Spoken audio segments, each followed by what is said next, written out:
Tunapofanya maadhimisho haya au kumbukizi hii, tunaenzi historia pamoja na mambo makubwa ambayo aliasisi kiongozi wetu huyu. Kumbukizi ya kifo cha Mwalimu si tukio la kihistoria pekee, bali ni fursa ya kutathmini safari yetu ya maendeleo na namna tunavyotekeleza maono yake. Mwalimu Nyerere aliamini katika nguvu ya watu, alihimiza ushirikiano, umoja na alihimiza muungano. Kwa hiyo ni kiongozi ambaye aliamini sana katika kufanikiwa kupitia umoja na muungano. Hivyo ndugu zangu, nitumia nafasi hii kwa niaba ya Mheshimiwa Mkuu wa Mkoa kuwakumbusha kwamba Mwalimu Nyerere pia alikuwa ni muumini wa demokrasia nchini, akihimiza uzingatiaji wa demokrasia na kuimarisha demokrasia kwa ujumla wake.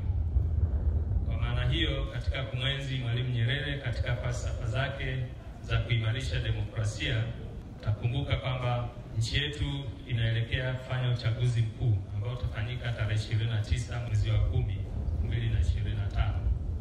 Niwaombe sana tujitokeze kwa wingi kwenda kuchagua viongozi katika hali ya amani na utulivu, kama ambavyo kauli mbiu ya maadhimisho ya mwaka huu yanasema kwamba tumwenzi baba wa taifa kwa kushiriki katika uchaguzi mkuu wa 2025 kwa amani na utulivu. Mambo mengine ambayo Mwalimu Julius Kambarage Nyerere aliyasimamia kwa nguvu zake zote ni kutokomeza maadui watatu wa taifa, inatokana na umaskini, lakini pia inatokana na ujinga, inatokana pia na maradhi. Mafanikio makubwa yamepatikana katika maeneo haya. Katika eneo la maradhi, wote ni mashuhuda.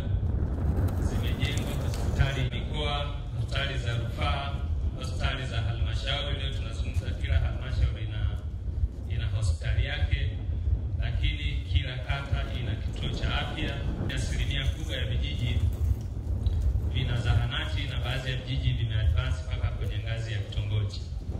Kwa hiyo katika eneo hili la kupambana na maradhi, tunaona mafanikio makubwa ambayo yamepatikana na ambayo yameendelea kutekelezwa hadi sasa.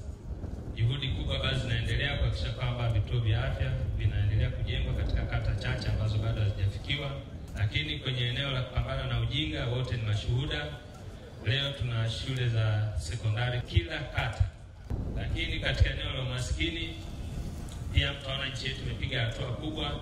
Tunaona nchi yetu iliingia katika uchumi wa kati. Hiki ni kiashiria kwamba umaskini unaenda sasa unapungua. Niseme tu kwamba mafanikio haya ni kielelezo cha utekelezaji wa dira ya Mwalimu Nyerere ya afya ni msingi na maendeleo, na akisisitiza kwamba taifa lenye watu wenye afya njema ndilo lenye uwezo wa kujitegemea na kustawi.